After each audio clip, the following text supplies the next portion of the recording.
Hello and I welcome you to Vigyan recharge. अगर आपको भी मेरी तरह फिजिक्स पसंद है तो इस वीडियो में आपको बहुत मजा आने वाला है। तो शुरू करते हैं सबसे इंटरेस्टिंग सवाल से। फिजिक्स के फूफा यानी महान वैज्ञानिक एल्बर्ट आइंस्टाइन, उनके दिमाग में रिलेटिविटी का ख्याल कहां से आया? तो इसको जानने के लिए हमें करना पड़ेगा एक प्रयोग, बोले तो एक्सपेरिमेंट। चलो शुरू करते हैं। अब ये भाई साहब जो कि कुर्सी पर बैठे हैं, ये लेफ्ट साइड की तरफ चलना शुरू कर देते हैं, लेकिन हमें ये कैसे पता चला कि ये लेफ्ट साइड की तरफ निकल लिए? मतलब दीवार भी तो राइट की तरफ जा सकती है, असलियत में दीवार ही राइट की तरफ जा रही है। अब क्योंकि दीवार पीछे से हट चुकी है तो आपके पास अब कोई भी तरीका नहीं कि आप ये बता पाओ कि ये अंकल एक जगह रुके हुए हैं या फिर लेफ्ट या राइट की तरफ चल रहे हैं। लेकिन जैसे ही आपको दीवार दिखाई दी, आपको पता लग गया कि अंकल जी तो चल रहे थे। अब जो मैं बताने जा रहा हूँ उसे बहुत ध्यान से सुनिएगा, क्योंकि ये एक अकेली चीज आपको इस सवाल का जवाब दे देगी कि आखिर फिजिक्स में नियम हम बनाते कैसे हैं। अब जरा एक पल के लिए ये सोचिए कि आपके दिमाग में ये ख्याल क्यों नहीं आया कि पहली बारी में अंकल जी लेफ्ट की तरफ नहीं बल्कि दीवार राइट की तरफ चल रही थी। तो जी उसका कारण ये है कि जो भी हम अपने चारों तरफ देखते हैं, दीवारें, बिल्डिंग, हमने कभी उन्हें चलते हुए देखा ही नहीं है। इस चीज पर हमारा इतना स्ट्रॉन्ग विश्वास है कि हमारा दिमाग उस चीज को सोच ही नहीं सकता कि पीछे की दीवार चल सकती है। और फिजिक्स में जब कोई वैज्ञानिक ऐसी चीजें सोचता है जो कि हमारे स्ट्रॉन्ग बिलीफ के खिलाफ होती हैं, तब जाकर हमें नए नए नियम मिलते हैं। अगर वो हर परिस्थिति और स्थिति में बार बार सेम रिजल्ट दें तो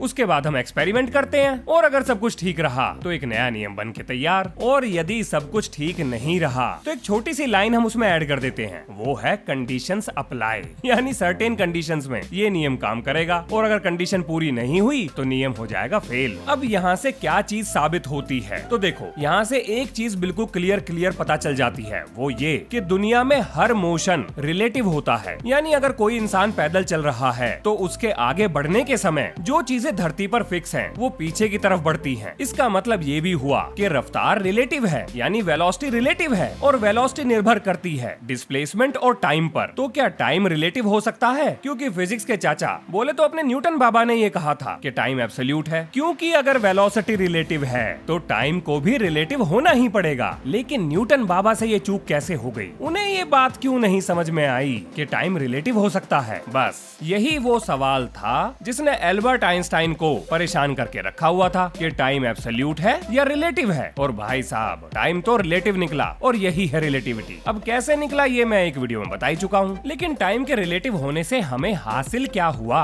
मतलब अपना क्या फायदा? भाई साहब आपने सुना होगा कि अक्सर बहुत बड़े बड़े यूट्यूबर्स ये बात कहते रहते हैं, और साइंटिस्ट भी कहते हैं कि आप स्पेस में जाओ, टाइम धीरे हो जाएगा, और जब वापस आओगे तब आप उतने बूढ़े नहीं होगे जितने की धरती पर रहकर हो जाते। और यदि आप ब्लैक होल के आसपास से चक्कर लगाकर आ जाओ तब तो भाई साहब आप जवान निकलोगे, और धरती पर जान पहचान के सब निकल चुके होंगे। अब ऐसा इसलिए हुआ क्योंकि आपके फ्रेम में आपका टाइम अपनी गति से चल रहा था, और धरती के फ्रेम में धरती का समय अपनी गति से चल रहा था। यानी कि दोनों अलग अलग फ्रेम ऑफ रेफरेंस में टाइम अलग अलग तरीके से चल रहा था, तभी तो टाइम रिलेटिव हुआ। क्योंकि अगर सेम होता तो स्पेस में या ब्लैक होल के नजदीक जाने पर उम्र में अंतर नहीं आता, लेकिन अंतर तो आता है, और ये तभी आ सकता है अगर समय के बीतने की रफ्तार दो अलग अलग फ्रेम ऑफ रेफरेंस में अलग हो जाए। और यदि वो अलग होगी तो टाइम रिलेटिव ही होगा, एब्सोल्यूट नहीं हो सकता। क्योंकि एब्सोल्यूट की स्थिति में दोनों फ्रेम ऑफ रेफरेंस में टाइम को एक ही गति से चलना पड़ेगा। मेरे ख्याल से आपको समझ में आ गया होगा। अब सुनो सबसे मजे की बात, आपने अक्सर ये सुना होगा कि लाइट की रफ्तार पर या जैसे जैसे हम लाइट की रफ्तार के नजदीक पहुँचते हैं समय धीरे हो जाता है। पर ऐसा होता क्यों है? वो इसलिए कि किसी भी फ्रेम ऑफ रेफरेंस में, हाँ जी ध्यान से सुनिएगा, किसी भी फ्रेम ऑफ रेफरेंस में, चाहे वो आपका हो, मेरा हो या मंगलवासी का हो, लाइट की रफ्तार हर फ्रेम में सेम है। ये एक्सेप्शन है, एक्सपेरिमेंट से साबित हो चुकी है। अब भैया रफ्तार तो निर्भर करती है दूरी पर और समय पर, तो इसका मतलब ये निकला कि हर फ्रेम ऑफ रेफरेंस में लाइट की रफ्तार को सेम रखने के लिए दूरी और समय दोनों को सूली पर टांग दिया जाएगा। यानी होगा लेंथ कॉन्ट्रैक्शन और टाइम डायलेशन। और अगर टाइम डायलेशन होगा तो यानी लाइट की रफ्तार पर समय को धीरे होना ही पड़ेगा। इसी कारण की वजह से जैसे जैसे कोई चीज लाइट की रफ्तार के नजदीक पहुंचती है उसके लिए समय धीरे बीतने लगता है। अब आगे बढ़ने से पहले जो भी मैंने आपको जानकारी दी है उनके सारे डॉट्स को एक बार जोड़ देता हूँ। अंकल जी के एक्सपेरिमेंट से अपने को ये पता लगा कि सारे मोशन रिलेटिव होते हैं। अब अगर सारे मोशन रिलेटिव हैं तो इसका मतलब वेलोसिटी भी रिलेटिव होगी, ये बात भी ठीक है। और डिस्टेंस तो रिलेटिव होता ही है, डिस्प्लेसमेंट भी रिलेटिव होता है। तो वेलोसिटी को रिलेटिव बनाने के लिए टाइम को भी रिलेटिव होना पड़ेगा, और क्योंकि टाइम रिलेटिव है तो टाइम डायलेशन होगा, और अगर टाइम डायलेशन हो रहा है तो रिलेटिविटी की वजह से हो रहा है। अब सारी चीजें जुड़ गई ना, रिलेटिव, रिलेटिविटी, हाँ यही तो था।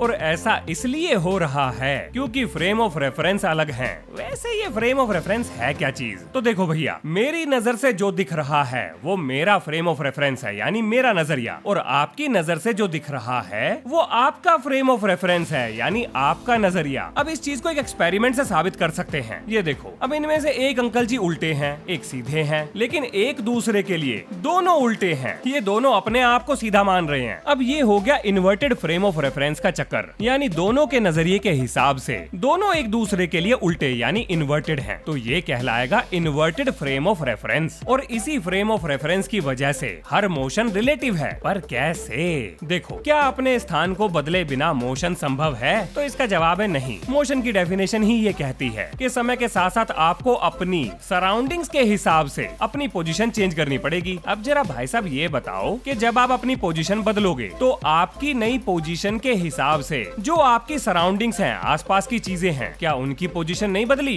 बिल्कुल बदल गई है। लेकिन वो सारी चीजें तो एक जगह स्थिर थी, और स्थिर चीजों की तो पोजीशन बदलती ही नहीं है। ये भी फंडामेंटल कॉन्सेप्ट है। लेकिन हम ये बात कैसे साबित करें कि वो सारी चीजें स्थिर हैं? बड़ा आसान है। देखो, आपके आसपास रखी हुई सारी चीजें एक दूसरे से अभी भी उतनी दूरी पर हैं जितनी दूरी पर पहले थी। अब इस बात का क्या मतलब हुआ? इसका मतलब ये हुआ कि उन चीजों ने अपनी पोजीशन नहीं बदली है, वो रेस्ट में है, लेकिन आपके हिसाब से पोजीशन बदल गई है, और पोजीशन बदलने के लिए मोशन में आना पड़ेगा। अब क्या करें? ये तो बड़ी मुसीबत आ गई। क्यों ना एक काम करें, फ्रेम ऑफ रेफरेंस घुसा देते हैं यहाँ पर। अब आपकी नजर से चीजें पीछे गई, लेकिन चीजों की नजर से आप आगे गए। लो जी, हो गया मोशन रिलेटिव, सुलझ गई पहेली। अब जरा चलते हैं अगले सवाल पर। आपको ऐसा लगता होगा कि जब आप उछलते हो तो हमेशा उसी जगह आकर रुकते हो या गिरते हो जहाँ से आप उछले थे, लेकिन क्या ये सच है? वेल नहीं।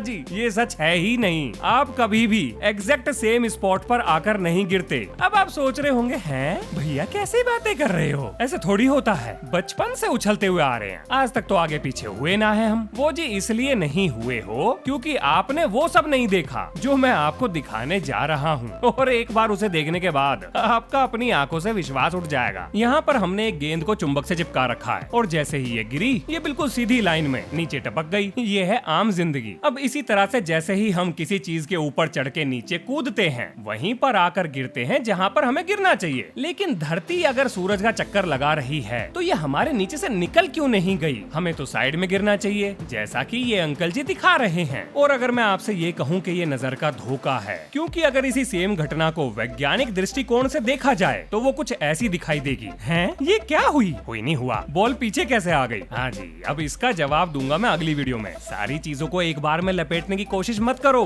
दिमाग में खिचड़ी पक जाएगी। उसके बाद 4 बार वीडियो देखोगे, 10 बार मुझे गालियां दोगे। तो इससे अच्छा है थोड़ा थोड़ा समझ लो। और अगर इस वीडियो में कोई कंफ्यूजन रह गया है तो उसका सवाल भी पूछ लेना, अगली वीडियो में वो भी कवर हो जाएगा। अभी तो आपको ऐसा बहुत कुछ दिखाऊंगा जो अच्छे लोगों के दिमाग से धुएं निकाल देगा। तो मिलते हैं अगली वीडियो में, आज के लिए बस इतना ही। जय हिंद, जय भारत।